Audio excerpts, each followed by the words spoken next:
dalam perbualan hari ni, Amoy pun ingin mengambil peluang untuk menyampaikan Amoy dengan Gary punya penghargaan kepada fans ekspedisi Kita Penyu di luar sana yang telah menerima kami berdua sebagai bahagian keluarga anda, fans. Kami sangat berbesar hati Saya ambil peluang ini untuk mengucap terima kasih kepada rockers di luar sana sebab dalam 20 lebih tahun saya dan Gary kami diam diri sebab kami membesarkan keluarga, kerja semua. Jadi banyak rockers pernah tanya Amoy, Amoy, you cakap you fans lama, kenapa tak pernah tengok wajah you kat show ke apa-apa? Sebab kerja, belajar, membesarkan keluarga. Jadi keluarga kami pun dah kira matang. So kami adalah masa untuk diri sendiri. Jadi bila kami first pergi konsert ekspedisi Kita Penyu, bukan terkejut, tapi kami rasa macam aura suasana macam zaman 90-an. Lepas tu terus bila kita dibawa oleh Bro Yazid ke show PKNS Shah Alam 2023, Bro Yazid pun cakap, Amoy, Gary, jemputlah datang. Dah lama korang tak datang show ekspedisi, datanglah. So bila kami rockers tengok, kenapa ada orang Cina?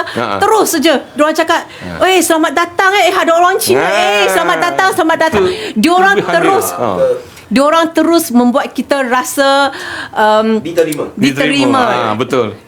English diorang cakap sangat warm feeling. Betul. Rasa yang sangat selesa. Tak janggal, tak ada apa. So kami betul-betul rasa vibe 90-an macam kat funfair dulu. Kamu boleh rasa ada hormat di situ. Lagipun Moy punya bahasa memang betul-betul bahasa Melayu betul-betul punya. Dia tak ada slang bahasa dia kan, sebab tak ada slang bahasa Cina tak ada. Dulu masa kecil-kecil. Dulu masa kecil-kecil. Kalau slang bahasa Cina, Abang Amy lagi pandai.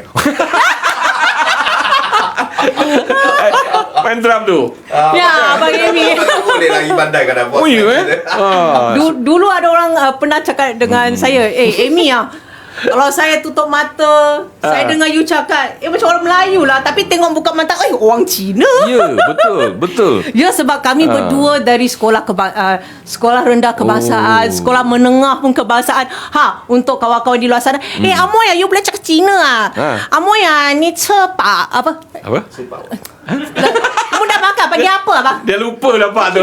Ni apa? Ni Fan dia.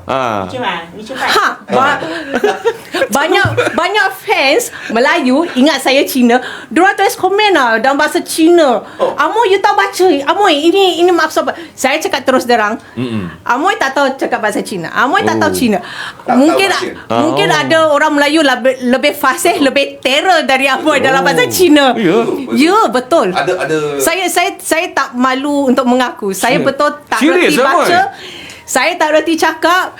Jadi kalau kawan-kawan di luar sana, Amoy, kalau saya tutup mata dengar you cakap macam orang Melayu Ya, macam orang Sabah cakap mu. Oh ya. Sering orang Sabah. Betul. Gary, saya ingat dia orang Sabah dulu. Tak betul. Orang Sabah cakap Melayu sebiji macam you. Macam ni betul.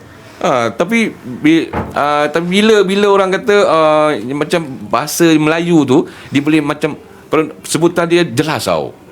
Sebelum tu